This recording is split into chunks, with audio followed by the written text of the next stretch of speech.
Tes, suara saya kedengaran, Bu? Sudah terdengar Mas Reza. Oke, terima kasih. Oke, karena udah jam 1:07 ya, dan Ibu yang sudah hadir juga, mungkin saya buka webinar pada siang hari ini. Assalamualaikum warahmatullahi wabarakatuh. Sebelumnya perkenalkan, saya Reja dari Bisa AI yang akan menjadi MC pada siang hari ini. Selamat datang buat teman-teman peserta webinar pada siang hari ini di webinar pembelajaran tamu, yang mana temanya yaitu Computer Vision for Global Challenge, yang narasumbernya itu Ibu Hepatika Zidni Ilmadina, SPD MKOM, yaitu dosen Politeknik Harapan Bersama. Oke, mungkin sebelum masuk ke materinya, saya sedikit menjelaskan tentang Bisa AI dan juga Kampus Merdeka ya. Mohon izin waktunya sebentar ya, Bu. Oke, jadi Kampus Merdeka yaitu bagian dari kebijakan Merdeka Belajar oleh Kementerian Kemendikbud, yang mana memberikan kesempatan bagi mahasiswa-mahasiswa di Indonesia untuk mengasah kemampuan sesuai dengan bakat dan minat dengan terjun langsung ke dunia kerja sebagai persiapan karir bersama. Nah, di sini saya dari Bisa AI, salah satu peserta magangnya, yang mana Bisa AI juga menyediakan tempat menjadi mitra untuk mahasiswa-mahasiswa yang ingin belajar di Bisa AI Academy selama 1 semester, yang mana akan dikonversi menjadi 20 SKS di mata kuliahnya di kampus masing-masing. Nah, pada siang hari ini merupakan pembelajaran tamu ya, pembelajaran tamu yang disediakan oleh Bisa AI, yang mana pembelajaran tamu Bisa AI Academy juga menjalankan program-program studi independen bersertifikat dengan skema pembelajaran mandiri, proyek independen, dan sertifikat kompetensi. Nah, salah satunya ada pembelajaran tamu juga, yang mana dilakukan dengan mengundang rekan asosiasi industri mitra dari Bisa AI Academy dengan model pembelajaran kuliah umum atau general lecture setiap 1 minggu 1 kali ya. Mungkin teman-teman di sini bisa mengikutinya webinar tamu ini 1 minggu 1 kali selama 4 bulan ke depan. Kemudian bagi teman-teman yang belum tahu Bisa AI, Bisa AI merupakan startup yang mengembangkan layanan dan produk seputar artificial intelligence yang didirikan pada tahun 2009. Nah, namun pada akhirnya fokus pada 2 hal, yaitu menghasilkan Bisa Tampil yang menjadi platform kolaborasi dan penyelenggara webinar atau bootcamp dan event online. Nah, yang kedua ada Bisa AI Academy yang selain menjadi platform pembelajaran sifat daring, dapat menjadi platform pencarian kerja, freelance, diskusi, dan masih banyak lagi yang lainnya. Nah, untuk webinar dan sebagainya, teman-teman bisa set di browsernya di tampil.id, sedangkan yang Bisa AI bisa cari di bisa.ai. Oke, selanjutnya mengenai platform Tampil ini sendiri merupakan platform penyelenggara ya, webinar atau event komunitas dan partner menggunakan layanan video conference Tampil yang aman dan mudah digunakan. Nah, Tampil ini kita bisa sebagai peserta, selain sebagai peserta, kita juga bisa kolaborasi dengan Bisa AI sendiri untuk menyelenggarakan event-event Nah, selain itu di Bisa AI juga ada yang namanya Bisa AI Academy, yang mana menyediakan pelatihan-pelatihan masterclass on job training, banyak sekali course-course yang bisa diambil untuk meningkatkan soft skill kawan-kawan. Nah, di Bisa AI juga membantu dalam pelatihan prakerja, yang mana kawan-kawan yang lulus prakerja bisa melakukan pelatihan dengan mengambil course di Bisa AI. Nah, mungkin itu sedikit penjelasan tentang Bisa AI ya, dan juga platform Tampil, platform Bisa AI Academy. Mungkin cukup sekian dari saya, kita masuk ke materinya ya. Bu, maaf Bu, terlalu lama. Oke, mungkin untuk mempersingkat waktu, saya persilakan untuk Ibu Hepatika Zidni Madinah untuk memberikan materi. Silakan Ibu. Baik, terima kasih Mas Reza. Ya, saya sapa dulu teman-teman yang sudah hadir di webinar hari ini untuk materi kita yang sangat luar biasa. Semoga bisa menambah wawasan teman-teman di sini tentang computer vision for future ya. Ini ada teman-teman 75 orang di sini yang kira-kira bisa saya sapa. Selamat siang semuanya. Selamat siang. Ya. Kayaknya pada balasnya di chat nih. Selamat siang. Pada balasnya di chat semua ini. Baik-baik. Oke. Baik. Sehat ya, sehat semua ya yang ada di sini. Semoga dalam keadaan sehat semua. Kita mungkin kurang lebih ya kira-kira 2 jam ya Mas Reza atau mungkin kurang ya. Pokoknya hari ini kita akan membahas tentang computer vision. Saya akan memberikan sedikit gambaran, insight mungkin buat teman-teman yang sedang studi independen dan juga dalam proses penyelesaian tugas akhir mungkin atau juga dalam hal yang penelitian yang memang interestnya ada di image processing dan computer vision, mungkin bisa dapat insight dari sini ya. Semoga bermanfaat. Saya sapa dulu. Assalamualaikum warahmatullahi wabarakatuh. Selamat siang teman-teman di sini. Semoga dalam keadaan sehat. Ya, baik siap ya. Ini mungkin siang-siang boleh sambil ngopi kalau yang ngantuk. Ya, tapi semoga karena materinya menyenangkan mungkin nggak akan ngantuk ya. Baik.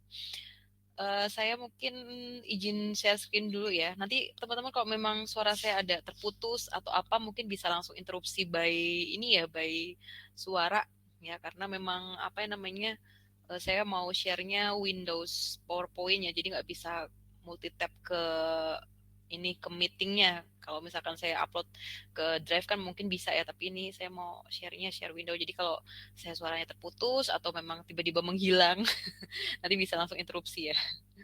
Baik.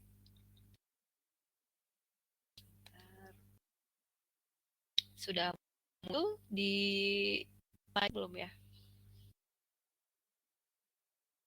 Sudah ada Bu, sudah muncul.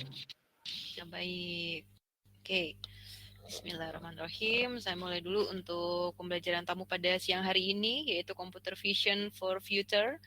Ya, di sini nama saya seperti yang tadi dikenalkan oleh Mas Reza, nama Fatika Zidni Ilmadina, dan saya adalah dosen atau pengajar di jurusan Teknik Informatika, ya, di salah satu perguruan tinggi swasta di Kota Tegal, ya, Politeknik Harapan Bersama namanya. Mungkin bisa searching ya, Politeknik Harapan Bersama seperti apa kampusnya, kemudian prodinya apa aja, barangkali teman-teman mau searching kayak baru dengar.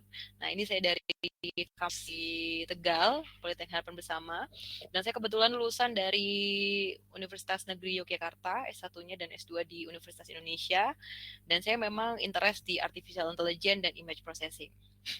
Dan ini ada kontak saya yang mungkin teman-teman bisa save kalau misalkan ingin konsultasi ataupun ingin bertanya seputar AI atau seputar image processing computer vision yang nanti ada interest di situ, bisa kita sama-sama bertukar pikiran dan juga berbagi pengalaman mungkin ya, bisa jadi insight buat teman-teman yang ada di sini.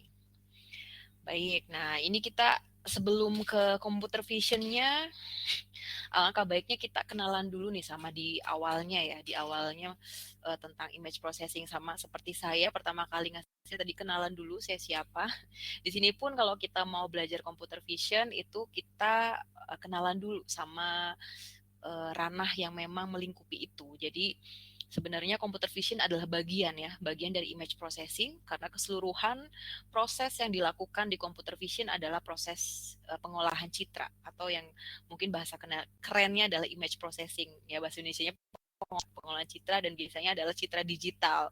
Intinya bahwa citra itu kita dapatkan dari suatu device yang memang sudah terdigitalisasi ya, bukan citra yang kita buat sendiri, yang kita lukis, bukan citra hasil lukisan atau dari hasil yang memang tidak ada gambarnya di mesin atau di komputer. Makanya namanya image processing, digital image processing. Kemudian di area image processing itu dia bisa melingkupi banyak sekali komponen pembelajaran. Ada machine vision, ada computer vision, dan di dalamnya beririsan lagi dengan machine learning, kemudian ada lagi dengan artificial intelligence, imaging, optical engineering, computer graphic, dan lain-lain. Jadi image processing itu luas dan dia bisa masuk ke beberapa ilmu yang ada di gambar itu ya. Jadi dan computer vision adalah bagian irisan yang beririsan dengan image processing. Nah, di sini sebelum ke computer vision-nya, sesuai dengan namanya computer vision. Computer vision artinya penglihatan komputer ya. Jadi komputer itu harus bisa lihat. Jadi kita bagaimana memindahkan penglihatan kita ke komputer. Jadi kita bisa lihat suatu pemandangan, kita bisa lihat suatu citra, itu pun harus bisa dilihat sama komputer itu seperti apa. Nah, citra, jadi kalau computer vision, pengolahan citra atau image processing, kita mungkin bahasa yang sering kita kenal adalah citra. Citra, image, gambar ya. Mungkin biasanya disebut itu. Citra adalah sebuah karya seni ya. Memang karya seni dia tuh. Karya seni yang berisikan persepsi visual dari mata kita. Jadi isinya tuh persepsi visual. Kita bisa lihat daun karena itu persepsi kita adalah daun, bentuknya seperti daun, agak lonjong misalnya gitu, warnanya hijau. Itu persepsi visual mata kita itu mengartikan bahwa itu adalah daun. Kemudian kita lihat mungkin ada motor, kendaraan, misalnya mobil. Nah, persepsi visual kita karena dia rodanya 4, kemudian bentuknya seperti yang kita kenal sebagai mobil, maka persepsi visual kita mengatakan bahwa itu adalah mobil. Yaitu ketika dia dituangkan dalam sebuah karya seni atau dalam bentuk gambar yang nantinya kita kenal sebagai citra. Nah, citra digital itu biasanya berbentuk foto atau gambar 2 dimensi yang memiliki tampilan yang sama dengan subjek, ya, mungkin itu adalah person, subjek, atau mungkin dia adalah hewan, atau mungkin dia adalah tumbuhan, atau mungkin objek yang kita lihat, pemandangan, kemudian mungkin kita lihat ada beberapa kasus gambar, misalkan dia ada diambil di pagi, siang, kemudian ini my screen ya, ada interupsi, mungkin Mas Reza bisa bantu di mute. Oh pusing, ih banyak yang ngomong, ih orang separah kelopai. Enggak, maksudnya nggak bisa di mute dia. Oh, nggak bisa di mute, bentar-bentar, saya harus nge-close ini dulu baru ke Dari ininya yang megang. Oke, dari megang. Oke. Baik. Jadi ke distract. Oke, saya lanjut lagi ya. Oke, itu untuk citra digital ya. Jadi citra digital biasanya bentuknya foto atau gambar 2 dimensi yang memang memiliki tampilan yang sama dengan subjek atau objek yang kita lihat. Kemudian citra digital itu biasanya dikenali dengan adanya proses pengambilan gambar atau acquisition dengan menggunakan optical atau digital devices. Jadi di sini yang tadi saya katakan bahwa untuk pengolahan citra kita memang mengenal bahwa gambarnya itu harus digital bentuknya, bukan lukisan, bukan mungkin dia adalah gabungan-gabungan dari kain perca, dari apa tuh bukan, tapi dia memang sudah bentuknya digital.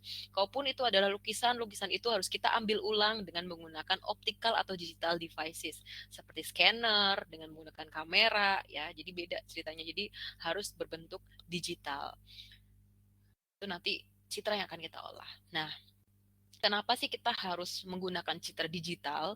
Citra digital itu karena kita kan ingin memindahkan penglihatan kita ke komputer ya. Jadi kita harus tahu perbedaannya. Jadi kalau yang dilihat manusia, mungkin kita akan melihat gambar seperti itu. Nah, sedangkan yang nanti akan dilihat komputer, dia harus berbentuk matriks. Itu mungkin di sebelah kanannya bisa dilihat ya, yang berbentuk matriks tuh isinya angka-angka, sebaran angka-angka, kemudian ada ukuran. Ukurannya menyesuaikan dengan ukuran gambar kita. Nah, kalau bentuknya lukisan yang kita lukis sendiri itu nggak akan ada angka-angka itu, nggak akan muncul kan. Misalkan kita ngelukis nih. Nah, kita pengen olah itu secara image processing atau computer vision. Nggak bisa kalau selama dia belum kita scan atau belum kita ambil fotonya dengan menggunakan optical atau digital devices. Karena yang harus dibaca komputer bentuknya harus matriks. Jadi karena itulah kita memerlukan digital image untuk untuk membuat komputer bisa melihat seperti kita, ya. Nah, kemudian di sini dicontohkan citra di atas itu ukurannya 100 kali 250 piksel. Jadi secara otomatis komputer juga akan membaca dengan bentuk matriks dua dimensi yang ukurannya adalah baris 100 dan kolomnya adalah 250. Kolom itu kita artikan juga sebagai fitur. Jadi banyaknya fiturnya ada 250 fitur. Nah, kemudian dia juga akan punya nilai intensitas karena Anda lihat itu warnanya kan berwarna ya, atau di situ kita kenal dengan RGB. Nah, direpresentasikan dengan 0 range-nya gelap dan 255 menunjukkan sifat warna yang lebih terang. Nah, kemudian kita harus kenal lagi nih, tadi kita katanya kalau pengolahan citra harus dilakukan dengan kamera ya dengan menggunakan optical atau digital devices. Nah, di sini makanya yang terpenting dalam sebuah citra itu bagaimana kita mengambil citranya atau mengakuisisi citra. Mungkin kalau secara bahasa hukum atau bahasa sosial, akuisisi mungkin sebagai proses ini ya, pengambilan alih gitu ya. Tapi kalau di bahasa citra tuh kita kenal sebagai image acquisition, yang artinya adalah proses pengambilan gambar ya. Jadi pengumpulan gambar, pengumpulan dataset, gambar itu kita sebut sebagai image acquisition. Istilah ini sering digunakan dalam pengolahan citra sebagai teknik pengambilan citra dengan menggunakan device tertentu. Ya, jadi device-nya ini adalah optical atau digital devices seperti kamera, seperti scanner, seperti MR ya, alat MR, kemudian alat CT scan, alat PET scan, dan lain-lainnya, selama itu dapat menghasilkan citra dalam bentuk digital.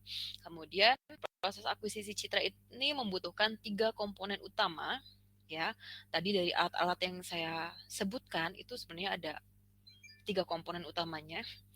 Yang pertama adalah objek atau subjek atau kejadian yang akan kita teliti, ya. Tergantung tujuan kita. Kita pengen ngapain sih? Saya ingin menganalisis jenis-jenis buah-buahan. Jadi saya butuh foto buah-buahan. Itu adalah objek yang kita lakukan penelitian. Saya ingin memprediksi apakah hari ini dengan keadaan intensitas cahaya yang bervariasi, saya ingin bisa menentukan, memprediksi akan turun hujan atau tidak. Berarti kita butuh foto-foto kejadian alam, ya.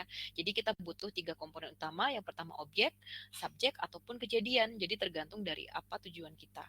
Ya, bentuknya bisa bentuk scene, bentuknya person atau orang, bisa bentuknya benda ya, misalkan pengen klasifikasi benda-benda yang ada di laboratorium, berarti kan butuh benda-benda ya kayak meja, kursi gitu ya. Kemudian kita butuh sensor. Nah, sensor itu adalah mata kita. Mata kita juga sensor karena kita bisa melihat ya, dan kita bisa memberikan persepsi visual atas apa yang kita lihat. Dan itu kita biasanya ketika harus dijadikan digital, kita butuh alatnya yang tadi saya katakan, optical atau digital devices, yaitu berupa kamera di sini contohnya. Dan satu lagi yang tidak kalah penting adalah sumber cahaya ya.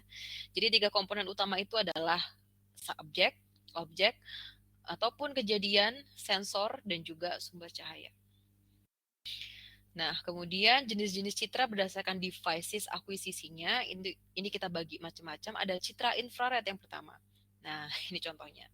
Ini citra infrared yang kita peroleh. Yang pertama itu citra infrared dengan menggunakan thermal infrared ya, sehingga akan memberikan warna yang berbeda dari berdasarkan suhu. Ya, itu nanti bisa terlihat seperti gambar 1 dan 2. Kemudian gambar di bawah itu apakah infrared? Itu infrared ya. Infrared ketika kita melihatnya dari gambar ya, dari gambar pemandangan, itu scenery itu nanti akan terlihat seperti yang gambar di bawah ini. Jadi gambarnya ini adalah gambar infrared juga. Kemudian saya pengen pakai ini dia, pointer. Ya, ini gambar. Ya, gimana? Itu slide-nya nggak berubah. Oh, slide-nya nggak berubah? Iya. Bentar.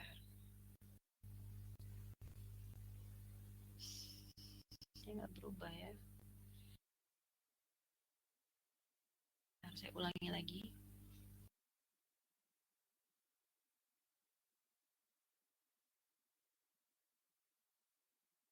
Saya ulangi lagi ya.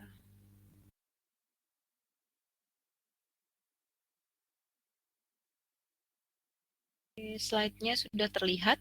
Sudah terlihat lagi? Sudah, Bu. Sudah. Ini saya sudah ada perubahan. Transisinya ada nggak? Ada nggak? Masih di slide 9 ya, Bu? Iya, slide 9. Iya, Bu, ada. Oke. Ini berubah nggak? Kalau di saya belum, Bu, masih yang 9. Masih 9. Berarti nggak berubah? Oke, sebentar. Sepertinya berarti harus di... Berubah Bu, cuman agak delay deh Bu. Oh, delay ya? Iya, Oke. delay. Bentar. Mungkin saya upload dulu ya di ini. Di apa? Drive. Supaya bisa. Ini. Ya.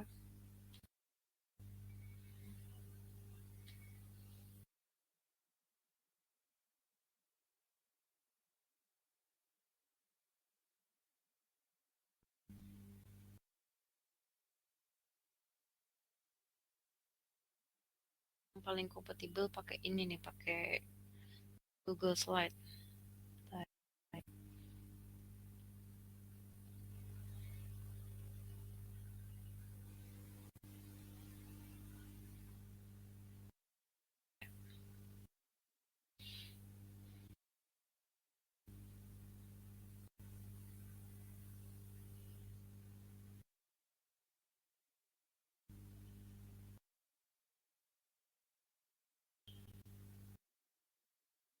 Oke, saya izin share lagi ya untuk tab.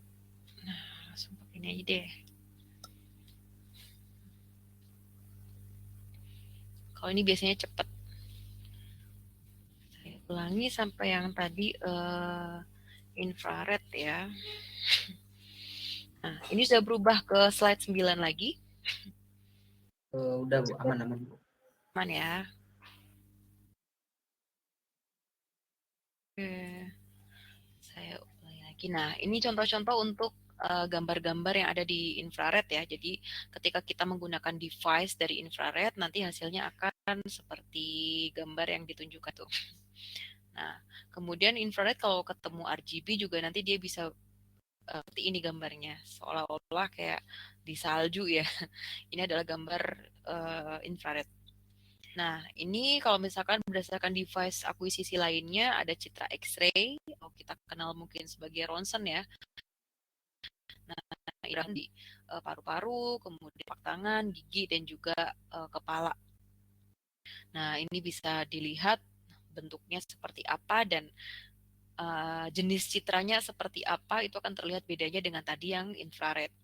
Nanti beda lagi dengan citra CT atau komputer tomografi atau komputer tomografi, kita akan lihat demikian ya. Jadi bagian komponen yang di dalam otak atau di dalam komponen tertentu yang akan kita lihat nanti bagian-bagiannya akan ada segmen-segmennya terlihat. Beda dengan tadi ya, X-ray itu polos ya, dia nggak bisa sampai dalam lagi, tapi nanti kalau sudah dengan menggunakan komputer tomografi itu nanti akan kelihatan seperti ini.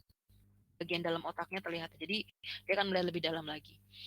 Lebih dalam lagi nanti pakai gamma atau kita kenal dengan citra PET ya. Mungkin kalau di medis itu namanya PET scan, itu pengambilan citranya dengan menggunakan sinar gamma itu lebih komponen yang ada di dalam itu akan terlihat sekali ya. Jadi ketika kita ingin mencari keabnormalan dari suatu bagian tubuh tertentu nanti bisa dilihat dengan menggunakan gamma. Tergantung kita butuhnya gambar seperti apa ya. Nah, kemudian mungkin device-device lain seperti kamera, SLR itu juga merupakan salah satu device yang kita gunakan untuk mencari image juga atau citra ya, dan itu yang biasa kita gunakan. Kemudian komponen sendiri, komponen itu terdiri dari 3 komponen warna utama ya, yang mungkin sering terdengar dari teman-teman semua, mungkin pernah dengar ya, citra RGB.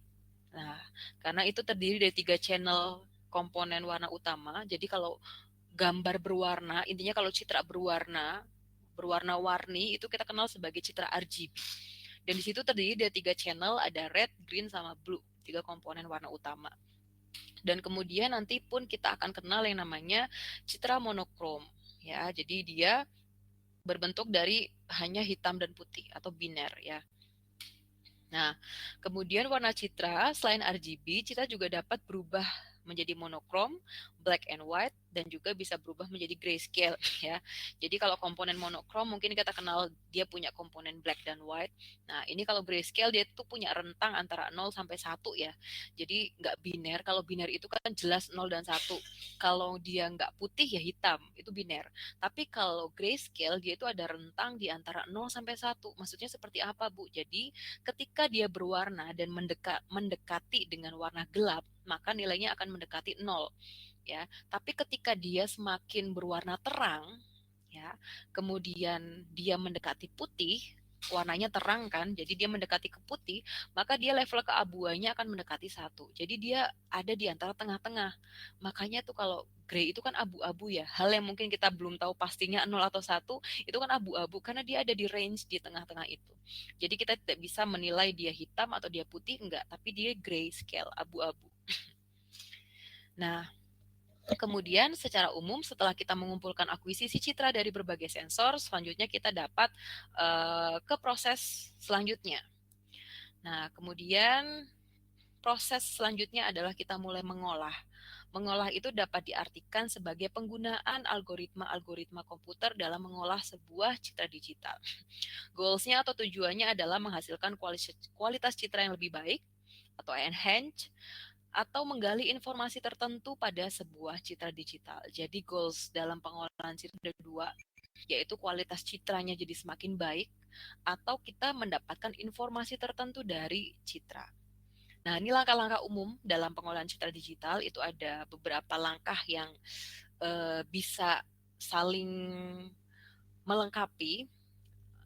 Ada yang di sini bersifat wajib ya, ada yang bersifat wajib dan juga ada yang bersifat mungkin bisa digunakan atau mungkin enggak. Saya contohkan di sini ada image acquisition. Maaf. Acquisition itu wajib. Acquisition itu adalah proses kita mengambil gambar yang akan kita olah, entah itu mengambil secara langsung. Nyusul. Hah? Nyusul. Gak boleh. Bentar. Gak boleh. Nyusul. Gak boleh. Ayo yang sekarang. Mas Kapan Wai oleh? bisa di ini sebentar.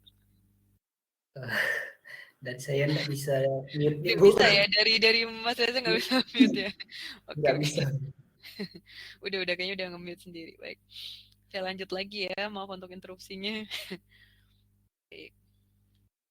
Jadi ini ada beberapa langkah yang mungkin kita kenal wajib ya, acquisition itu wajib.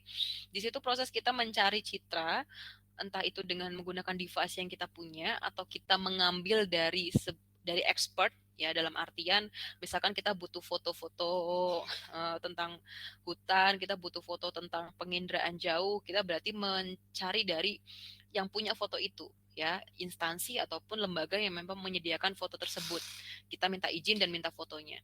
Bisa juga kita menyiapkan atau mengakuisisi citra dari gambar yang sudah ada di internet. Contohnya dari beberapa memang penyedia dataset citra yang sudah kredibel atau memang sudah sering digunakan oleh peneliti untuk melakukan penelitian. Contohnya seperti Bratz dataset ya untuk image-image MRI. Mungkin beberapa dari Kaggle juga sudah sering share, atau kita dapat menghubungi dari peneliti yang telah meneliti sebelumnya. Jadi itu cara-cara untuk mengakuisisi citra.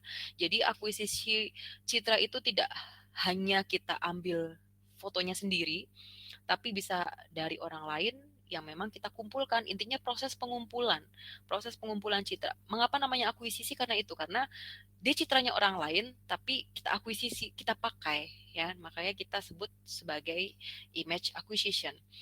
Kemudian ini proses wajib juga, yaitu proses enhancement atau proses pre-processing. Kita kenal sebagai langkah sebelum kita memproses, atau kita kenal sebagai pre-processing, yang di dalamnya itu biasanya berisikan enhancement. Enhancement artinya kita memperbaiki kualitas citranya. Citra yang kita dapatkan entah itu secara langsung, entah itu didapatkan dari orang lain, ataupun didapatkan dari lembaga-lembaga tertentu, belum tentu sudah bagus, belum tentu sesuai dengan apa yang akan kita olah. Biasanya sekelas ukuran ya. Biasanya untuk model-model atau algoritma tertentu dalam machine learning maupun deep learning itu punya ukuran-ukuran tertentu yang memang citra tersebut bisa masuk untuk diolah. Nah, sekelas kita meresizing image itu sudah masuk ke langkah pre-processing. Itu langkah-langkah yang memang dibutuhkan sebelum kita mengolah data secara lanjut. Kemudian di sini adalah segmentation. Segmentation adalah suatu kegiatan yang bisa dikatakan tidak wajib. Ya, segmentation itu adalah sebuah opsi jika memang pengolahan citra kita masih sebatas machine learning ya. Kalau memang kita mengolah citra dengan algoritma machine learning, kita masih punya opsi melakukan segmentasi. Tapi kalau kita sudah bermain deep learning ataupun sudah ke transfer learning, biasanya segmentasi tidak kita libatkan lagi. Jadi ini sebenarnya langkah umum, tapi di sini ada segmentation yang memang bisa kita pilih kita gunakan atau tidak. Ya, ketika memang kita menggunakan deep learning ataupun transfer learning, kita sudah tidak pakai segmentasi lagi. Tapi kalau kita masih menggunakan algoritma machine learning, segmentasi masih kita gunakan. Kemudian nih ada beberapa hal yang mungkin bisa menambah performa dari pengolahan citra yang kita lakukan adalah feature extraction. Feature extraction itu adalah bagaimana kita mengekstraksi fitur dari citra yang telah kita dapatkan supaya lebih terlihat lagi fiturnya, supaya lebih terbaca lagi oleh komputer. Jadi dia bisa membaca dengan baik, merepresentasikan objek ataupun informasi yang ada di dalam citra kita. Dan kemudian terakhir adalah classification. Biasanya itu adalah goals dari sebuah pengolahan citra, klasifikasi. Ya, jadi kalau pengolahan citra hanya segmentasi tuh kayaknya masih kurang. Kayak harus ditingkatin lagi, masih bisa, yaitu dengan menggunakan klasifikasi. Nah, sehingga di sini ada teknik yang kita kenal dengan low level processing, mid level processing, dan high level processing. Di mana di sini kita kenal low processing adalah ketika inputnya citra, outputnya juga citra. Jadi sama-sama citra. Contohnya adalah kita hilangin noise-nya, kita sharpening citranya, kita ubah ukurannya, kemudian kita berikan kontrasnya lebih tinggi lagi, kita lakukan transformasi warnanya. Intinya ketika kita inputannya citra, keluarnya juga citra kan? Nah, itu masih pengolahannya adalah low level processing dan biasanya kita lakukan ini di pre-processing karena di sini inputnya citra, outputnya juga citra. Kemudian nanti kita ke jenjang berikutnya yaitu mid level processing di mana ketika kita memasukkan citra keluarnya adalah atribut ya. Jadi bentuknya sudah bukan citra lagi, tapi bentuknya sudah menjadi atribut atau informasi dari citra tersebut yang memang hanya komputer yang tahu ya. Contohnya adalah segmentasi. Kemudian deteksi objek itu sudah bentuknya atribut. Ya, atribut itu ya kenapa dia bisa tahu ya hanya komputer yang tahu karena sudah kita olah dulu. Kemudian nanti kita tujuan utamanya ketika mau ke computer vision itu adalah sampai high level processing. Jadi computer vision ini sudah masuk ke high level processing di mana inputannya itu bukan citra lagi tapi atribut yang bisa ditransformasikan menjadi sebuah informasi atau pengetahuan atau pemahaman. Contohnya tadi menemukan informasi citra yang diolah berupa aplikasi computer vision. Kita tinggal scanning, dia sudah muncul informasi itu apa. Kita scanning gambar, dia sudah bisa menceritakan di dalam gambar itu ada apa. Itu adalah aplikasi computer vision. Ya. Nah, kemudian kita breakdown satu-satu dulu nih. Pertama dulu nih ke pre-processing. Pre-processing tadi inputannya adalah image dan keluarannya adalah image. Jadi proses image to image. Contohnya tadi grayscaling. Dari warna RGB kita ubah grayscaling. Kan masih sama-sama image ya. Filtering, di mana kita pengen membersihkan noise dari citra. Kita filtering, citranya, bentuknya masih citra. Kita sharpening, kita tajemin lagi fiturnya, dia juga masih bentuknya citra. Kemudian, maaf saya typo yaitu segmentasi. Segmentasi. Nah, segmentasi adalah masuknya ke mid level ya, di mana sudah munculnya adalah atribut. Kalau Anda bisa lihat, ini adalah proses bagaimana kita melakukan sebuah segmentasi ya. Dari gambar utamanya nih gambar celana ya, celana ini. Kemudian celananya tuh ada noise-nya, ada bercak-bercak seperti salt and pepper. Saya bersihkan dulu dengan median filter, hilang. Kemudian saya pertajam lagi seperti apa dan baru nanti ke segmentasinya seperti apa. Ini bentuk kayak gini itu sudah bukan citra lagi. Kita kenal ini sebagai atribut. Jadi ini sudah bentuknya adalah atribut. Contohnya di segmentasi. Kemudian ke high level kita ada ke klasifikasi dan ini yang akan menjadi ranah sebuah computer vision. Kalau kita sudah bisa otak-atik algoritma, kita sudah kenal bagaimana cara mengklasifikasikan gambar, itu kemungkinan besar kita untuk ke implementasi computer vision-nya akan lebih mudah.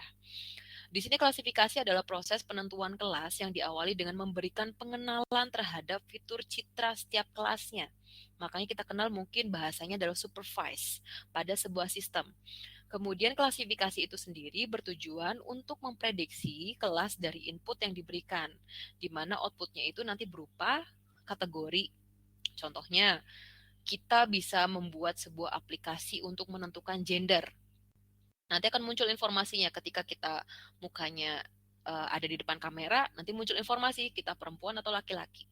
Kemudian kita ingin menentukan apakah orang tersebut bahagia, marah, sedih, galau ya, dari tingkat ekspresi di muka kita seperti apa. Nah, kita bikin alatnya nih berdasarkan klasifikasi emosinya dari mukanya seperti apa. Nah, kita nge-scan muka kita yang ada di kamera, kemudian nanti bisa ada informasinya di situ. Apakah kita bahagia, kita sedih, ataupun kita bimbang atau bingung, nah nanti ada di situ. Kemudian label-label yang lain yang memang merupakan tujuan kenapa kita melakukan itu ya. Kemudian saya lanjut. Nah, ini ada 10 top algorithm for machine learning newbies. Ya, ini sih algoritma yang memang biasa digunakan, bisa digunakan di Citra juga, dan ini masih sebatas machine learning, karena nanti kalau Citra, apalagi computer vision, nanti biasanya sudah masuk deep learning juga ya, supaya lebih otomatis. Nah, ini jenis klasifikasi. Nanti tujuan kita punya 2 cara untuk mengklasifikasi, menentukan kelasnya biner atau 2 saja. Jadi terdiri dari 2 jenis kelas. Misalkan pengen mengklasifikasikan citra otak yang normal dan abnormal. Bisa juga multi-classes. Multi-classes itu adalah kita bisa mengklasifikasikan lebih dari 2 kelas. Contohnya, jenis-jenis kendaraan bermotor. Kendaraan bermotor kan macam-macam ya. Ada sepeda motor, ada mobil, ada truk, ya. Itu masuk ke klasifikasi kendaraan bermotor. Kemudian jenis-jenis buah, ya. Buah kan banyak jenisnya, lebih dari 2 kelas kan. Kita pengen bisa mengklasifikasikan mangga, apel, jeruk, pisang, salak. Nah, itu kan terdiri dari lebih dari 2 kelas. Kemudian jenis bunga juga sama. Bunga juga kita bisa mengenalkan dia seperti apa, bunga mawar, bunga melati, bunga anggrek, dan lain-lain. Lebih dari 2 kelas. Nah, ini flow klasifikasinya. Flow klasifikasi itu bagaimana kita pertama mengenalkan dulu ya. Mengenalkan itu dengan cara memberikan citra masukan, ada pre-processing, kita mau pakai algoritma apa, baru nanti dia akan menghasilkan klasifikasi di mana hasilnya itu yang menjadi tujuan. Mungkin cara singkatnya gini. Saya pengen tanya nih, saat sama dengan, jadi kita anggap mesin, kita anggap komputer itu seperti anak kecil. Ya. Anak kecil pertama kali mungkin nggak tahu itu namanya mobil, tapi kan kita kenalin dia dengan mobil ya. Dek, ini mobil loh, mobil itu seperti ini bentuknya. Kita lihat ya mobilnya, ini teman-teman di sini juga lihat nih, mobil seperti apa. Rodanya 4, dari bentuk coba dilihat, dia punya fitur apa aja nih mobil nih. Rodanya 4, bentuknya oke lah, lonjong seperti itu, kemudian ada kayak matanya di depan dua, ya lampu itu.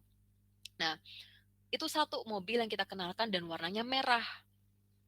Tapi anak kecil, kenapa sih setelah itu dia tahu ketika ada benda yang sama, dia langsung bisa ngomong itu mobil? Karena kita tadi sudah mendetailkan masing-masing fiturnya tadi. Nah, kita kenalin lagi bentuk mobil. Jadi nanti ketika kita sudah tahu fiturnya, anak kecil itu udah kenal fiturnya, dia nanti bisa bilang, ini juga mobil, ini mobil, yang kayak gini pun dia bisa kenal ini tuh mobil. Karena apa sih? Karena kita sudah kenal fiturnya dari awal. Rodanya 4, bentuknya bentuknya bisa dibayangin ya seperti itu ya. Kayak seperti trapesium ya. Terus kayak ada matanya di depan yang kayak lampu. Nah, jadi ketika anak kecil lihat gambar ini ya, mobil yang hitam sebelah kiri, yang putih mobil kedua, mobil ketiga, bahkan mobil keempat yang sudah pintunya naik ke atas, dia bisa ngomong itu mobil. Ya karena kita kenalkan fiturnya satu persatu. Itu pun sama menjadi sebuah PR kita untuk bisa membuat komputer bisa kenal ya. Jadi brainstormnya adalah ketika banyak variasi yang dikenalkan, nanti anak kecil pun bisa lihat. Nah, sekarang kalau misalkan nih tampilannya beda lagi. Misalkan anak kecil lihat kayak gini, dia pasti akan jawab ini apa? Akan jawab mobil kan? Karena udah kenal tadi mobil seperti apa. Nah, mobil bentuknya kayak gitu. Tapi ada yang kelihatan dari atas kayak gini pun, dia pasti akan jawab itu mobil. Padahal kalau kita lihat ya, gambar yang tadi diperlihatkan ke dia itu gambarnya dari sisi samping semua, ya, dari samping semua. Tapi ketika nanti diperkenalkan dengan gambar yang dari atas pun, dia akan tahu itu mobil. Karena fiturnya sudah dia kenali. Bentuk, kemudian warna-warnanya, variasinya, karena semakin banyak variasi yang dikenalkan, maka akan semakin banyak yang akan dikenali dia. Itu pun sama dengan melatih sebuah classifier. Jadi, data yang kita kenalkan pun juga harus banyak. Sebenarnya berapa data sih yang dibutuhkan untuk dilatih? Ada yang tahu nggak? Kira-kira kita butuh data berapa banyak sih supaya bisa melatih sebuah komputer bisa kenal gambar? Ada yang tahu seberapa banyak?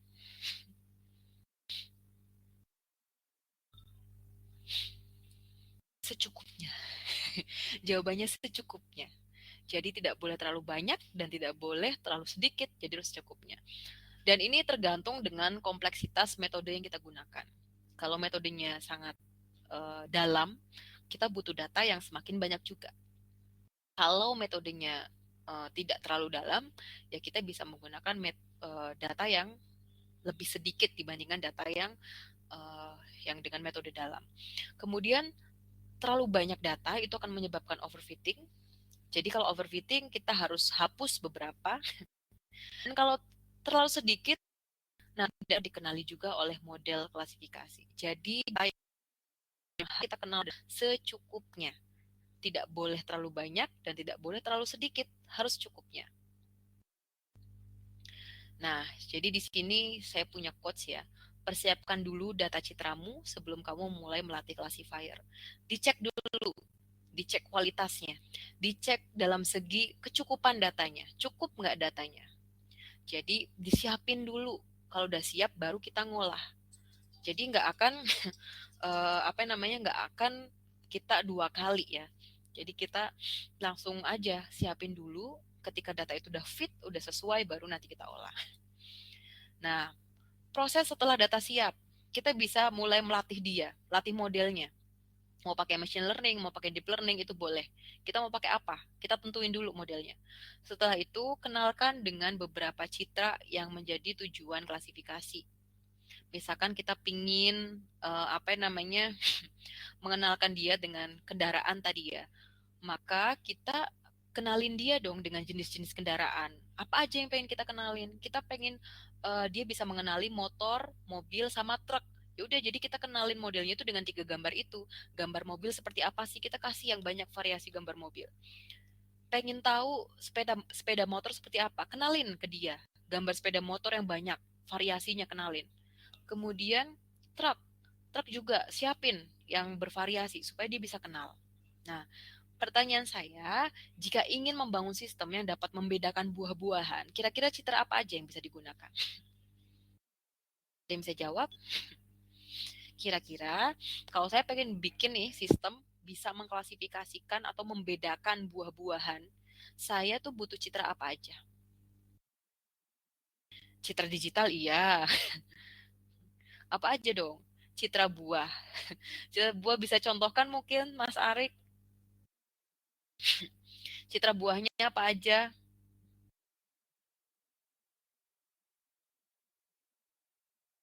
Ini kayak balapan ngetik nih. Gak ada yang mau ngomong.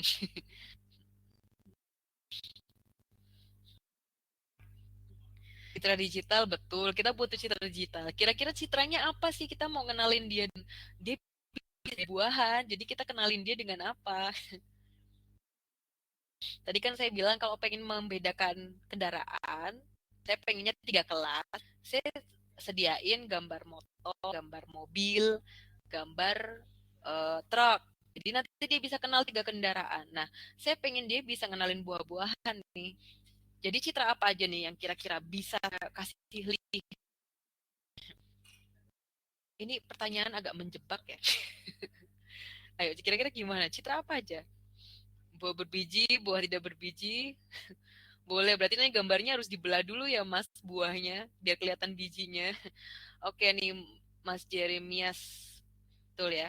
Gambar pisang, gambar anggur, gambar semangka, dan kawan-kawan. Betul. Ini terima kasih Mas Jeremias Cornelis ya. Jadi kita ingin dia bisa membedakan buah-buahan ya. Buah-buahan kan banyak ya. Citra apa aja yang kita gunakan? Betul tadi Mas Jeremy gambar pisang. Jadi nanti dia bisa bedain pisang seperti apa, gambar gambar dan kawan-kawan. Ya, kalau dia bisa membedakan buah-buahan, ya kenalin dengan banyak-banyak uh, kelas buah-buahan ya.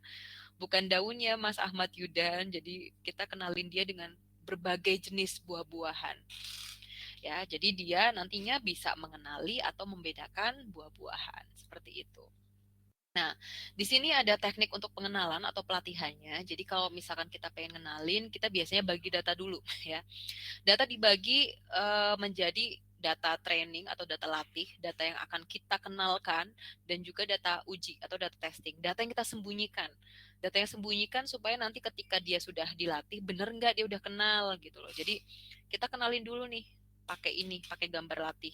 Kemudian kalau udah selesai, selesai pengenalan, kita uji nih. Diuji yuk pakai data yang kita sembunyiin tadi. Dan biasanya rasio pembagiannya itu adalah 80/20 ataupun 70/70. Dan ini nanti teknik ini juga akan teman-teman kenalin di mungkin mata kuliah machine learning atau di yang lainnya. Atau di data mining ataupun image processing itu nanti akan ada proses ini juga. Nah, oke, sebelum kita masuk ke computer vision nih, biar nafas dulu teman-teman di sini, biar kita lebih enjoy nanti buat ke berikutnya. Ada pertanyaan dulu, any question for apa namanya presentasi yang tadi tentang pengolahan citra dulu.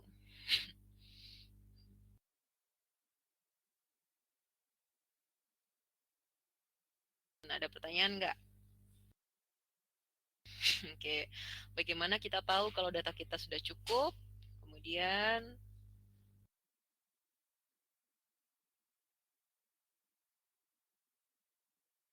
lagi, biar saya langsung jawab sebelum kita masuk ke aplikasi computer vision-nya.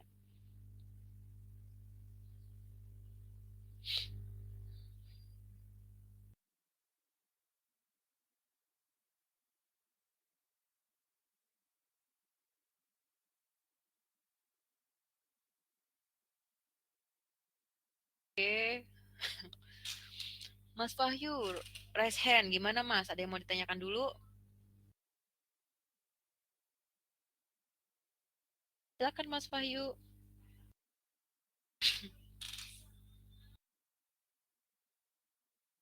Ya mungkin saya jawab dulu yang sudah ngetik ya. Di sini ada beberapa yang tanya, bisa saya langsung jawab menjadi satu kesatuan.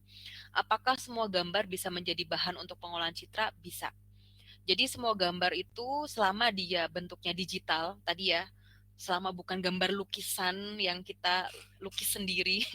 Kalaupun itu gambar lukisan, kita bisa ambil dulu dengan scanner, intinya digital, dalam bentuk digital apapun itu bisa diolah. Ya, jangankan citra, nanti ada di pengolahan video pun, video itu juga bisa kita olah. Jadi semua gambar itu bisa kita olah selama dia bentuknya digital tadi, harus digital karena harus bisa dibaca komputer kan. Kita kan pengen apa ya, pengen pengen pengen bisa komputer itu kenal juga seperti mata manusia, makanya diubah menjadi digital. Kemudian untuk pengolahan citra, kematangan buah, data dengan menggunakan citra RGB dan data warna yang dipakai tetap secukupnya kah Bu atau bagaimana? Kalau pingin bisa mengenalkan komputer dengan suatu kelas yang kita tentukan, itu butuh data yang cukup. Kemudian bagaimana sih kita tahu data itu cukup? Biasanya kita akan tahu data kita cukup itu dari hasil training dan testing yang kita lakukan. Ya, jadi mungkin sementara biasanya kita punya baseline. Ya, jadi Anda kalau meneliti itu jangan hanya base intuisi. Jangan ya, intuisi saya bilang ini cukup. Enggak. Kita harus punya baseline dulu. Kita punya baseline atau penelitian terdahulu yang sudah melakukan. Kenapa penelitian itu worth it untuk dikerjakan? Karena memang banyak orang yang meneliti. Contohnya, kita lihat ada penelitian orang yang sudah melakukan penelitian terdahulu, itu dia menggunakan 500 data dan mendapatkan hasil akurasi yang bagus. Kita boleh pakai 500 data atau lebih. Ya, kemudian biasanya akan ditandai dengan pada saat kita melakukan proses training dan testing, gap atau penurunan akurasi ya. Misalkan biasanya evaluasi yang dilakukan itu pakai akurasi biasanya, tapi bisa macam-macam sih. Saya contohkan pakai akurasi. Akurasi trending misalkan 80% nih. Ternyata di testing jadi 40%, turunnya kan jauh banget. Itu berarti data kita sangat kurang. Ya, data kita kurang. Jadi harus ditambahin. Itu kita nambahinnya berapa, kita coba-coba terus. Tapi yang penting kita punya baseline dulu. Baseline itu yang kita ambil dari penelitian terdahulu. Jadi kita nggak bisa ngasal. Ya, kemudian dari training kita dapat misalkan kita dapat 80%. Kok testing dapat 99%? Wah, naik malah. Itu salah. Ya, berarti kita overfitting. Data kita kebanyakan. Turunin. Hapus. Gitu ya cara taunya. Jadi itu cara yang paling mudah untuk mengetahui apakah data kita cukup dari hasil training dan testingnya. Ya, jadi kita bisa menilai apakah data kita cukup atau data kita malah kelebihan. Jadi untuk menentukan jumlah utamanya atau jumlah pertamanya, pakailah yang ada di baseline atau rujukan penelitian Anda. Jangan ngasal, jangan. Kalaupun itu penelitian baru, pasti ada penelitian terdahulu yang serupa atau di scope yang sama dan dia pakai minimal dataset berapa. Seperti itu ya. Jadi jangan ngasal, tapi kita punya baseline, punya acuan. Itu namanya ranah penelitian yang betul seperti itu. Jadi misalkan saya punya penelitian baru nih Bu, belum ada di jurnal manapun tuh belum ada. Tapi ada penelitian serupa. Penelitian serupa itu mungkin objeknya sama, tapi tujuannya berbeda. Kita lihat pakai berapa datasetnya. Atau menggunakan model yang sama, dataset kita berubah, beda, digunakan jumlahnya berapa. Gitu. Kemudian itu mungkin ya untuk bagaimana cara tahu data kita cukup atau enggak. Kemudian kenapa harus dibagi sih? Kenapa harus dibagi? Kenapa? Karena yang pertama kita pengen tahu nih model yang kita kembangkan itu ketika nanti diimplementasikan dalam sebuah device, dalam aplikasi itu beneran jalan nggak? Gitu. Nah, itu pakainya adalah pembagian tadi. Training itu kita gunakan untuk mengenalkan. Seperti tadi kita kenalin anak kecil dengan mobil, kan kita kenalin dulu. Nih Dek, mobil nih Dek. Mobil warna merah, tapi bisa loh warnanya hitam, warnanya putih. Bisa loh nanti bentuknya pintunya seperti ini, bisa naik ke atas atau bisa yang ke samping. Nah, kemudian kita pengen ngetes nih. Jadi kita anggap anak kecil tadi adalah model. Nah, kita pengen ngetes anak kecil tadi sebenarnya udah paham belum sih model yang mobil seperti apa. Makanya kita kenalin tadi gambar mobil yang terlihat dari atas. Ketika kita proses pengenalannya benar, ya, ketika kita proses pengenalannya benar, model atau anak itu pasti akan bisa menebak itu mobil walaupun gambarnya dari atas. Itu analoginya. Jadi anak kecil itu tadi adalah model.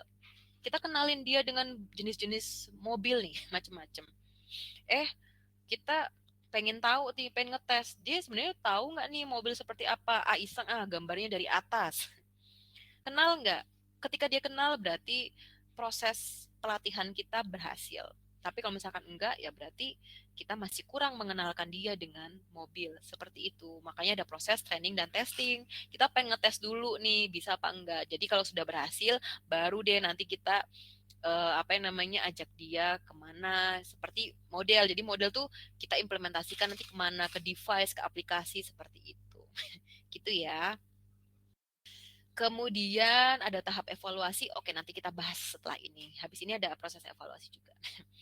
Oke, cukup ya untuk pertanyaan yang image. Mungkin itu beberapa hal yang mungkin akan harus dipahami sama teman-teman semua sebelum kita lanjut ke computer vision-nya.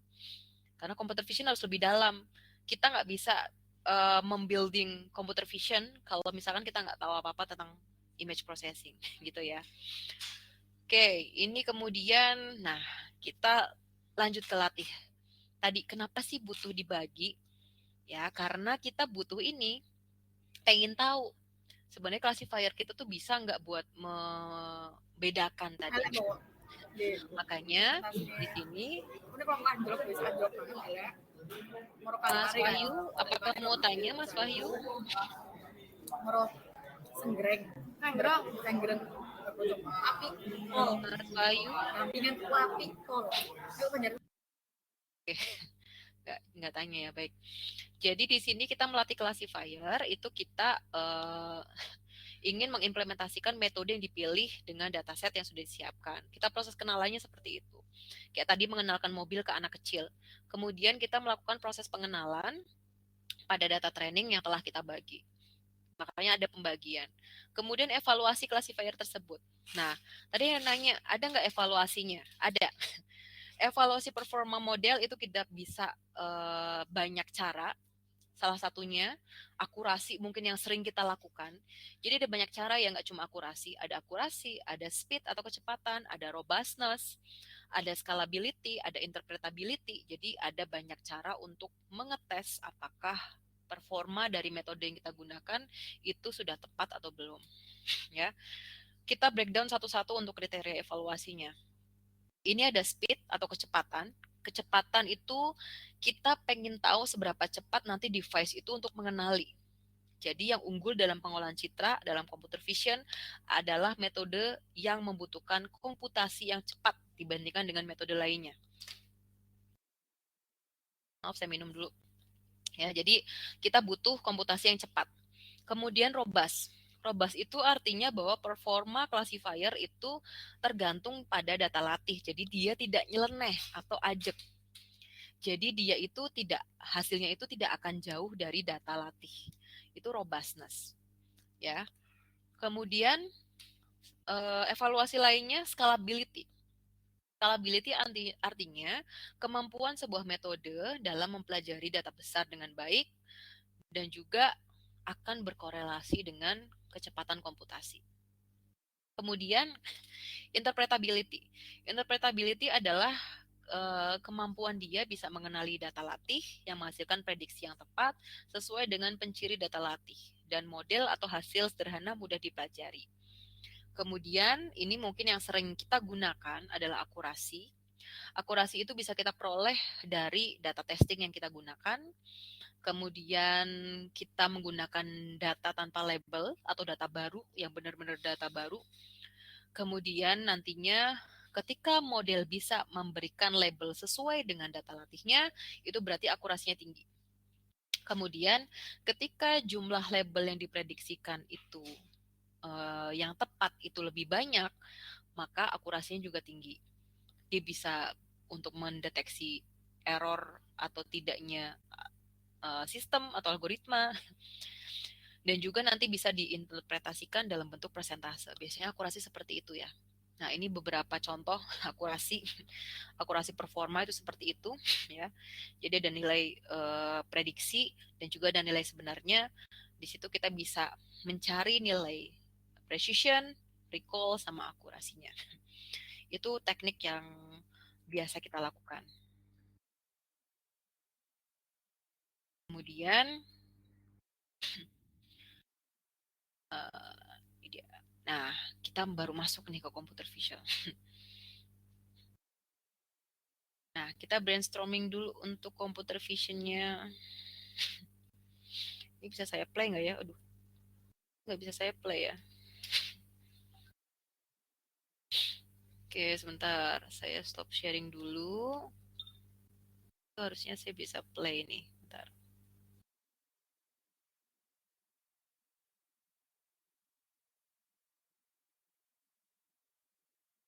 Ya, itu harusnya bisa nge-play nih. Saya mau brainstorming dengan sedikit video.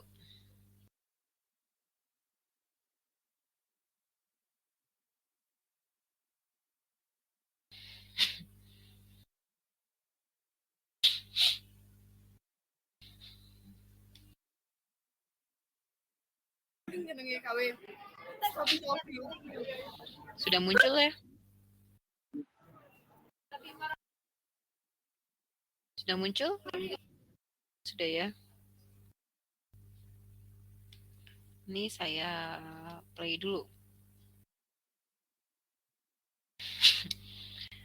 Oke. Dari mata manusia kita bisa lihat apa aja di situ? Ada yang bisa jawab? Dari mata manusia kita bisa lihat apa aja di situ?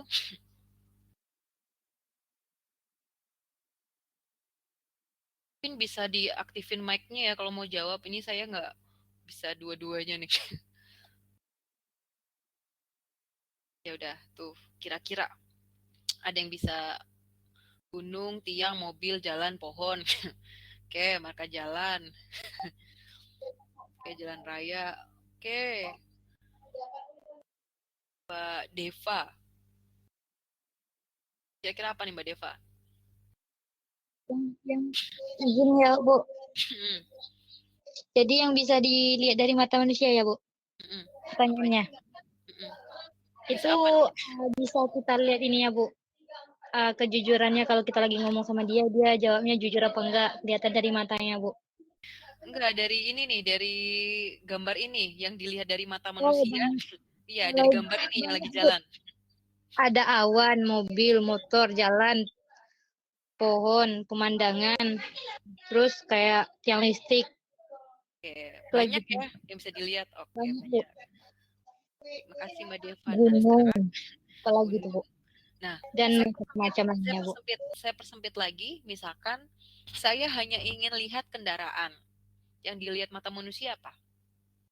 Saya hanya pengen lihat kendaraannya aja sekarang. Berarti yang terlihat warna mobilnya Bu. Oke, terus apa lagi kira-kira? Ban mobil. Mobil tuh ada yang bukan mobil tuh lewat. Iya. Oke, jenis kendaraan ya. Oke, oke, terima kasih Mbak Deva. Saya simpulkan untuk tadi video tadi. Sebenarnya apa saja sih yang bisa kita lihat? Tadi betul ya, ada langit, ada awan, kemudian ada jalan raya, ada marka jalan dan lain-lain. Itu banyak sekali yang bisa kita lihat dari mata manusia. Kemudian saya persempit lagi nih penglihatannya. Saya persempit lagi penglihatannya ke kendaraan. Saya bisa lihat mobil, saya bisa lihat tadi ada motor lewat, saya bisa lihat truk, saya bisa lihat mobilnya, jenis-jenis mobil juga ternyata nggak cuma sedan, ada yang bentuknya SUV, ada yang truk, ada yang apa ya, ada mobil sport dan lain-lain. Nah, ada lagi yang bisa saya lihat. Oke, ini Mbak Nani bisa di mute dulu.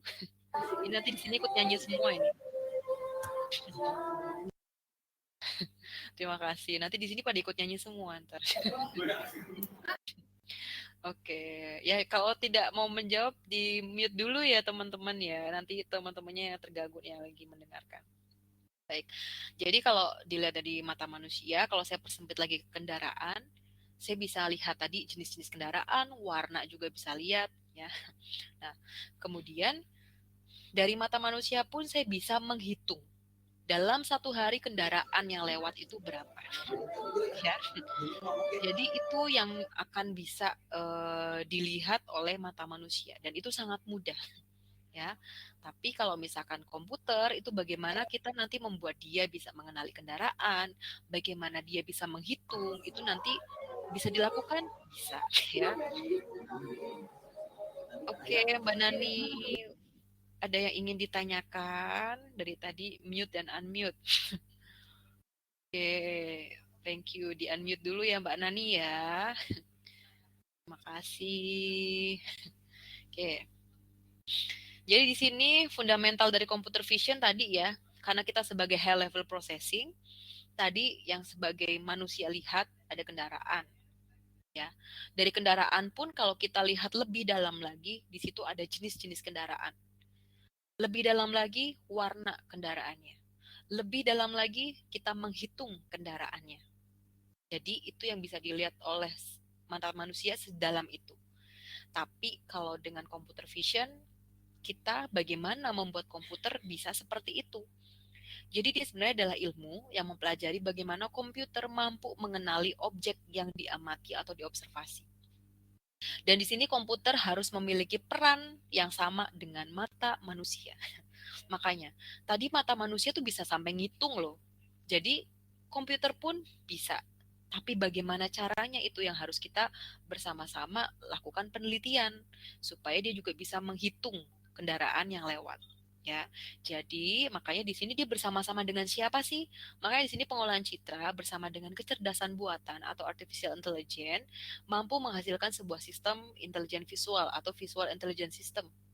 Ya, jadi dia menggunakan itu untuk cara dia menghitung, cara dia membedakan kendaraan itu dengan menggunakan artificial intelligence.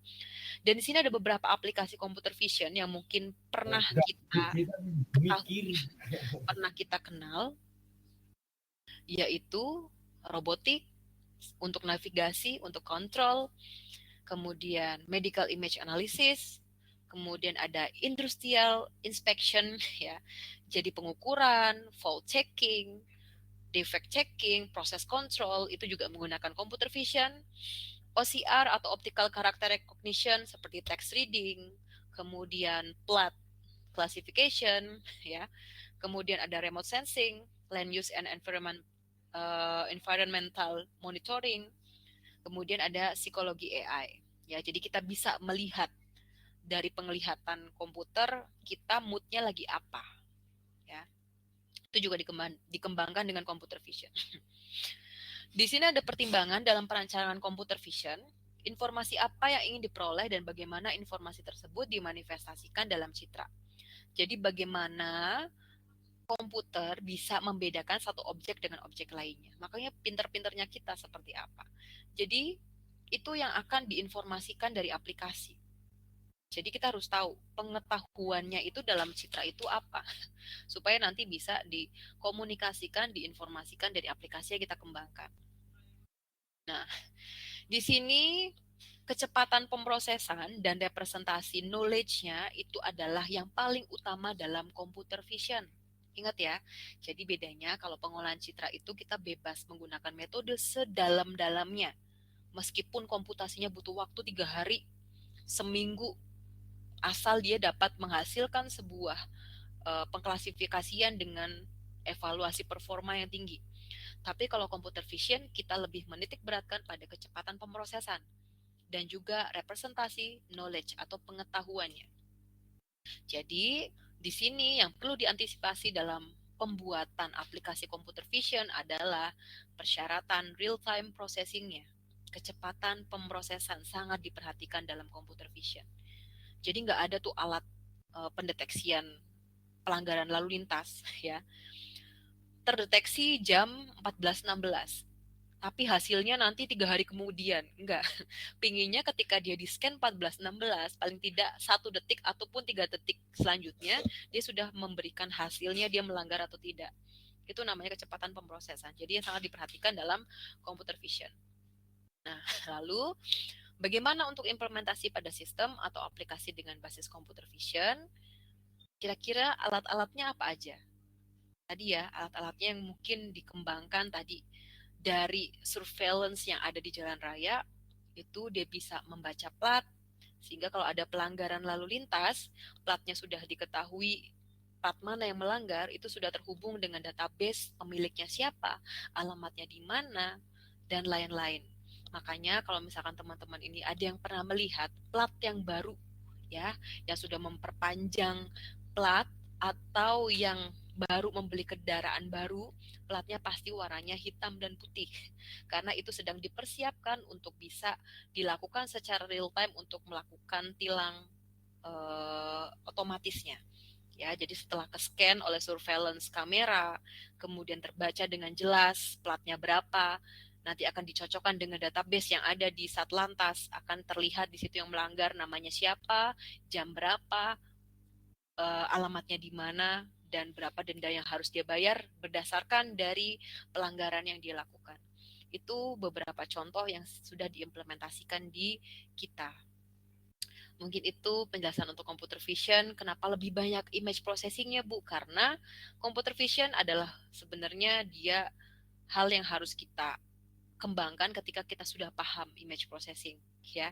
Jadi kalau image processing kita sudah tahu bagaimana mengenalkan model dengan gambar, kita sudah tahu bagaimana sih kita menggali informasi, nanti untuk aplikasi computer vision-nya kita akan lebih mudah. Karena computer vision, dia melihat satu kecepatan. Jadi kecepatan dan juga bagaimana dia merepresentasikan sebuah pengetahuan dalam citra yang sangat dibutuhkan.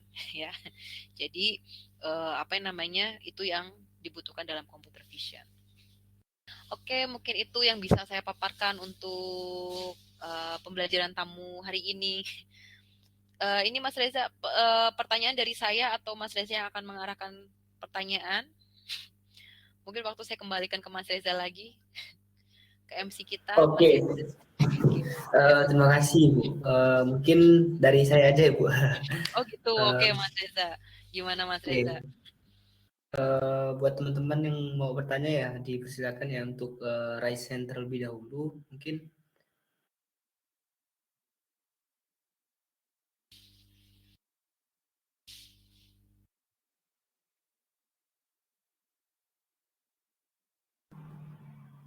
oke.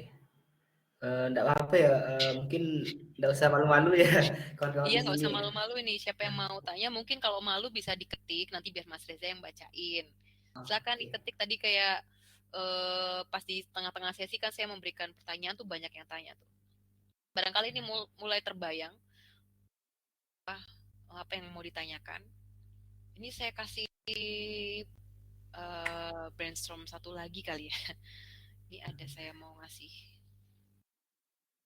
Saya share dulu entire screen-nya. Atau kita tunggu sampai 5 menit ya Bu, kalau enggak ada yang bertanya gitu ya.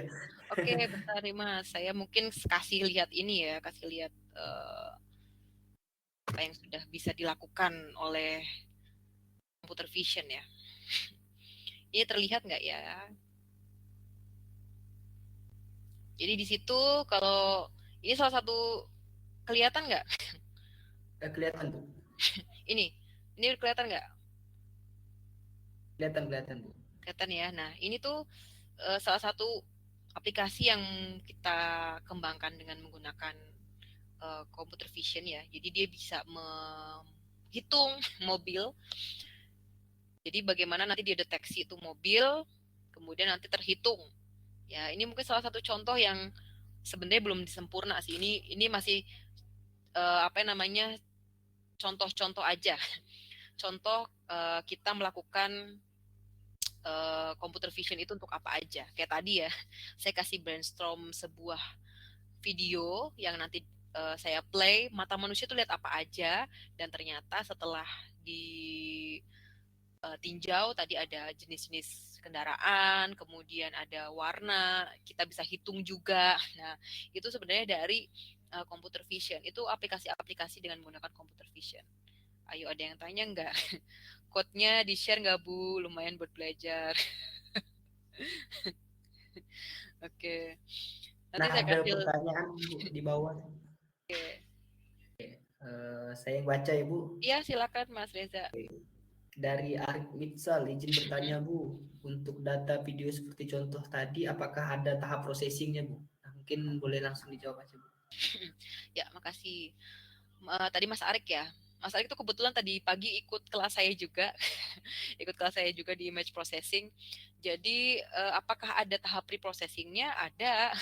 Itu saya ngelakukan pre-processing juga. Tapi pre-processingnya hanya sebatas ini aja sih, ngefilter aja. Tapi sebenarnya tahapan itu kan nggak nggak harus kayak kita ngubah sesuatu kan, karena dia image to image ya. Kalau pre-processingnya paling hanya ngilangin noise. Kalau memang gambarnya, kalau tadi Mas Arik lihat atau teman-teman yang lain lihat, gambarnya kecil ya, kecil dan agak pecah. Jadi saya butuh lebih tajam aja, saya pertajam aja gambarnya.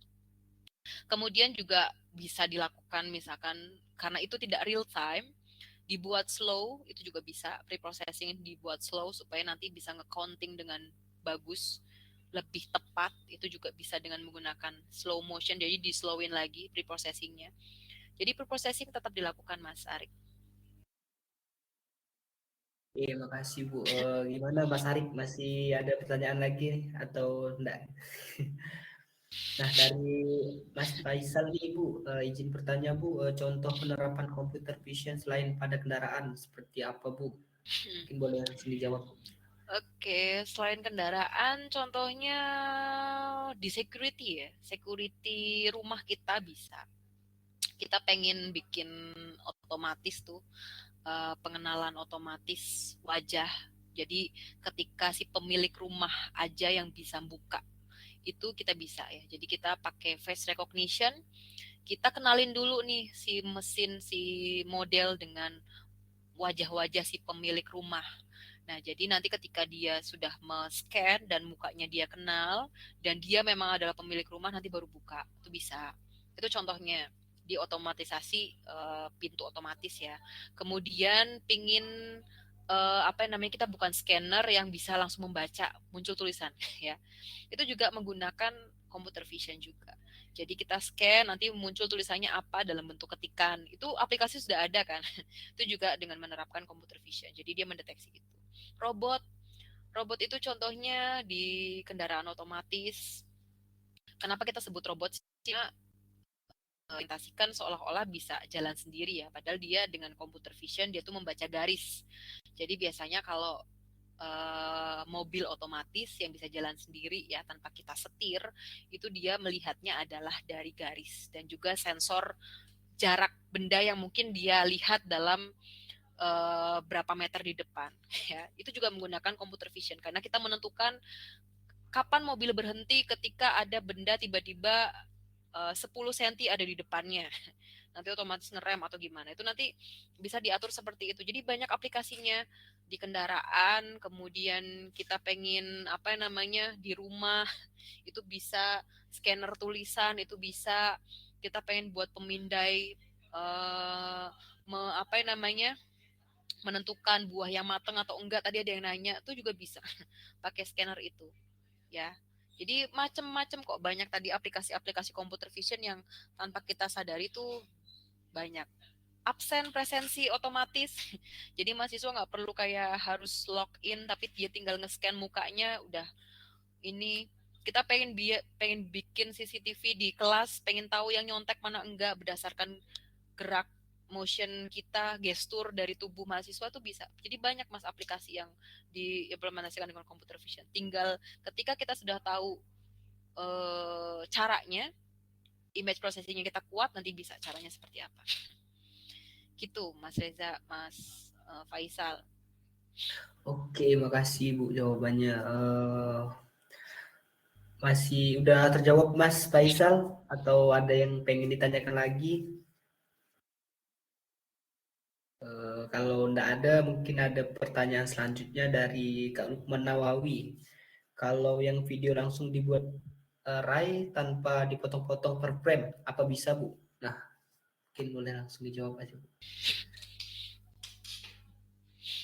Langsung dibuat array ya? Enggak ya, jadi kita tetap pakainya per frame ya. Kan dia sequence ya.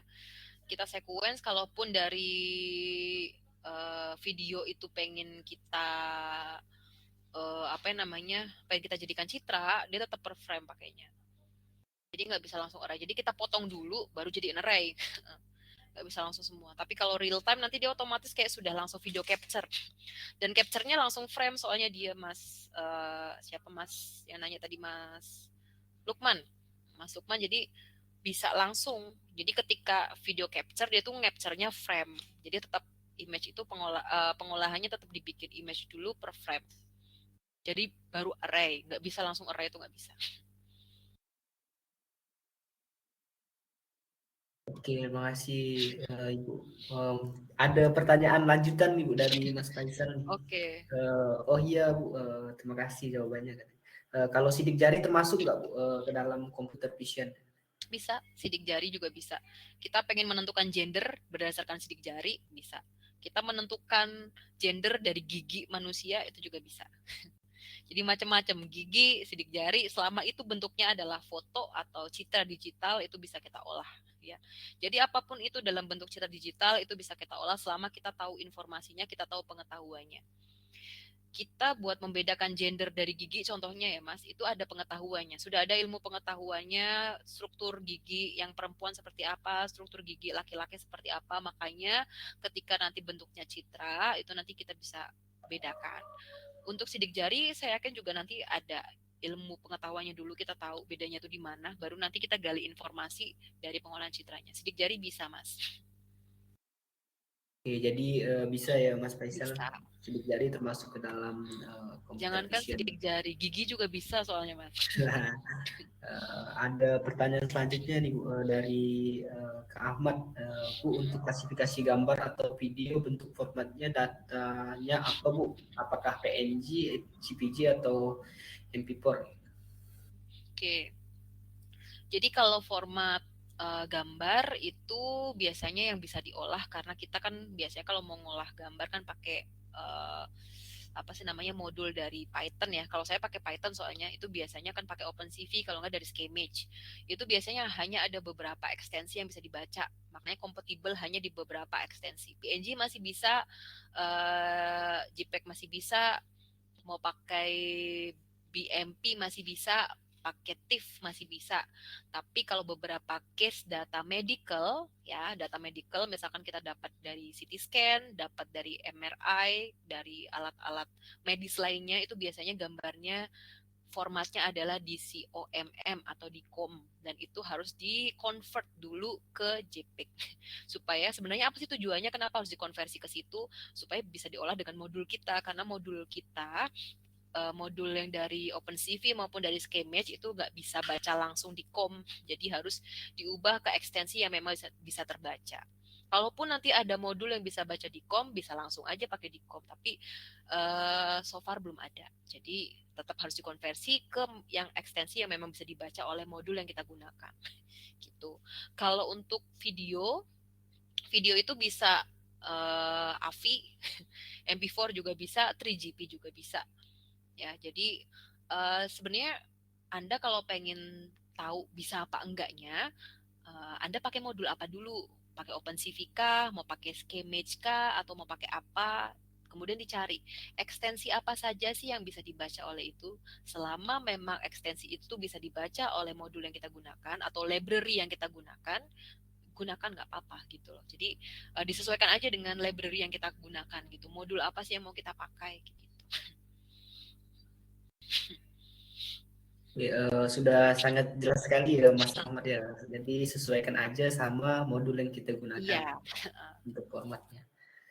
Oke, mungkin dari teman-teman yang lain ada yang pengen ditanyakan lagi, untuk ada yang penasaran lah tentang ini computer vision. Kayaknya masih ada yang typing Mas Reza. Iya, ada yang typing. Nggak mau ngomong ini, kenapa nggak ada yang mau ngomong ini? Banyak sekali nih. Oke, buat teman-teman bisa langsung open mic juga ya. Iya, siapa nih yang mau raise hand, kemudian nanti langsung aja tanya bisa. Oke, ini kira-kira ditunggu berapa menit lagi Mas Reza? Ayo dong tanya-tanya yang lain tentang computer vision. Mungkin kalau misalkan 3 menit tidak ada nih, Oke, kita kita cukupkan cukupkan. aja ya tanya jawabnya. Mungkin ini dulu Mas Reza, kita dokumentasi dulu kali ya. Saya pengen lihat nih teman-teman yang ikut webinar hari ini siapa aja sih. Oh iya boleh Bu. Mungkin teman-teman boleh aktifkan Kamera dulu webcamnya. yuk. Kita pengen tahu nih siapa aja nih yang hadir pada sesi ini. Kita pengen tahu. Ayo bisa on cam dulu sebentar teman-teman, biar kita bisa lihat siapa aja nih yang on. Oke, Mas Wahyu Ada dari pagi ya. 106 orang di room ini ya. Mungkin bisa Iya. aktifkan kameranya dulu ya. Bisa sekaligus dokumentasi. Ya, biar sekaligus dokumentasi nih teman-teman sini nih, biar saya tahu nih yang enroll siapa aja. Oh iya, buat teman-teman yang mungkin pengen nyobain apa sih namanya, aplikasi-aplikasinya seperti apa, itu bisa enroll di free course yang ada di Bisa AI yang tentang image recognition ya. Di situ ada modul saya berikan beberapa teknik, kayak pengen mendeteksi objek ya, kemudian pengen membuilding aplikasinya dari pengolahan citra ke aplikasi computer vision itu seperti apa, itu saya kasih di situ juga. Jadi silakan enroll di free course-nya biar bisa lebih dalam lagi gimana ya. Karena teknik deteksi kan kita biasanya pakai tools yang sudah ada ya, pakai XML atau pakai Cascade yang udah ada. Nah, itu saya kasih cara selain dengan yang sudah ada, kita bisa bikin sendiri pakai apa, itu ada di situ. Makanya silakan di enroll tuh, apa namanya, image recognition yang ada di Bisa AI. Ini udah mulai banyak. Berarti di course-nya Bisa AI juga banyak menyediakan ini ya Bu, terkait computer vision ya. Ya, ada banyak. Ya. Jadi di image recognition itu saya berikan juga, kita kan kadang pengen deteksi objek atau subjek yang belum ada nih. Tapi kan beberapa sudah disiapkan sama OpenCV ya, kayak frontal face, kayak apa namanya, kendaraan itu ada. Tapi ada mungkin hal-hal pengen kita kenalin, pengen kita deteksi, tapi nggak ada XML-nya, filenya nggak ada. Kemudian terus pengen bikin sendiri, itu saya berikan di situ. Sudah ada beberapa orang Bu, kayaknya banyak yang ini kameranya bermasalah nih kayaknya. Ya nggak apa-apa deh, kita seadanya dulu ya, kita dokumentasi yang sudah on cam. Oke. Mungkin saya hitung dulu ya Bu, hitung mundur ya. Oke, 3, 2, 1. Oke, sekali lagi 3, 2, 1. Oke, udah ya teman-teman. Oke, sambil nunggu yang ada yang nanya nggak? Kalau nggak ada, kita cukupkan aja Mas Reza. Nah, kita tunggu 3 menit ya Bu, buat Mas kalau ada masih bertanya. Ini aja saya baru tahu ini loh tadi Mas. Siapa tadi, Mas Ahmad Maulana tadi ada kelihatan, Mas lagi Mas Wahyu. Mas Wahyu tuh tadi dari pagi loh ikut mentoring.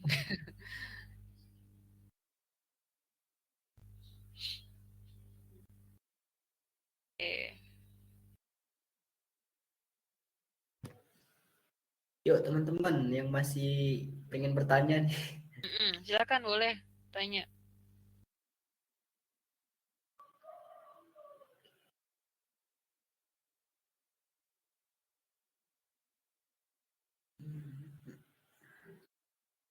Ya sambil nunggu Mas Reza, atau Mas Reza mau nanya?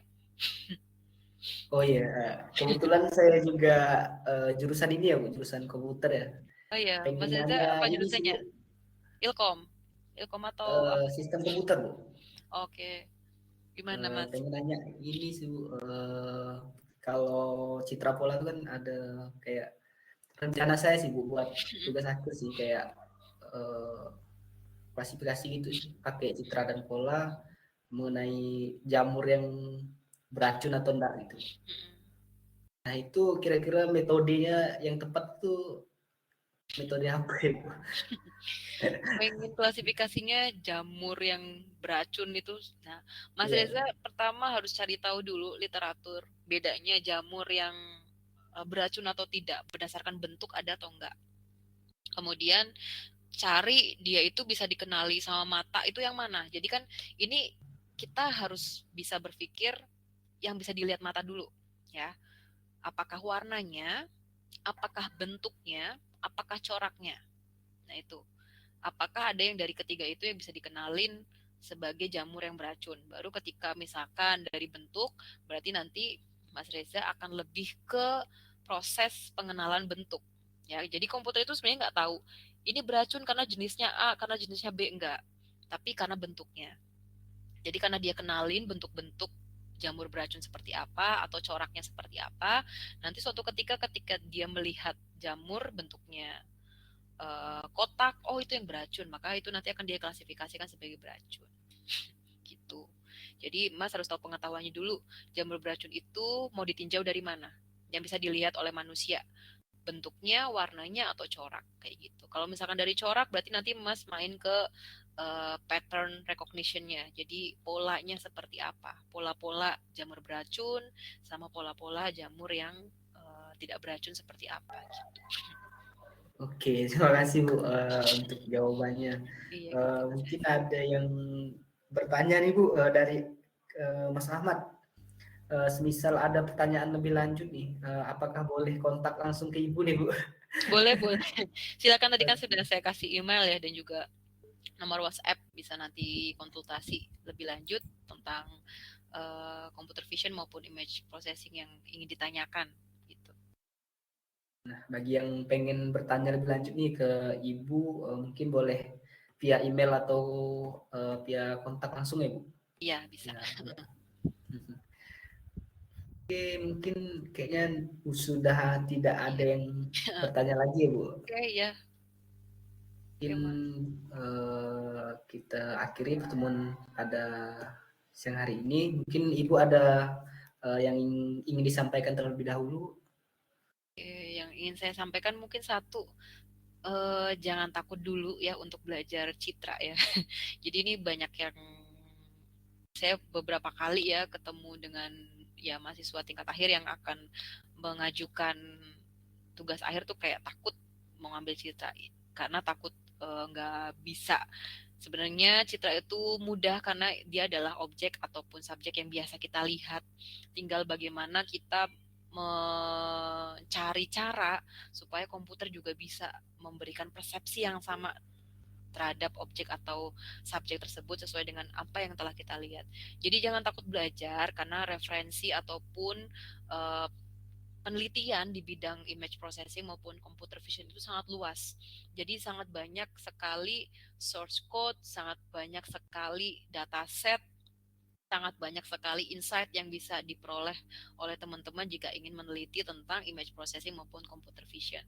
Dan jangan takut ketika ingin membuilding sebuah aplikasi ataupun sistem computer vision, nggak di masalah aduh device saya nggak kuat, device saya, nanti coba kontak saya, nanti saya kasih trik gimana caranya nge-compute apa namanya itu pakai apa supaya bisa kuat, bagaimana caranya saya bisa building aplikasi itu padahal kok kayaknya berat. Nah, nanti bisa lebih lanjut konsultasi ke saya. Sebenarnya dosen-dosen yang ada juga, dosen-dosen teman-teman di sini juga insya Allah bisa akan membantu. Jadi jangan takut untuk mengambil itu karena dosen bisa menjadi fasilitator teman-teman semua, ditanyakan. Jadi malah senang kok kalau kita itu ada yang konsultasi, tanya ini gimana, malah lebih senang untuk mengarahkannya.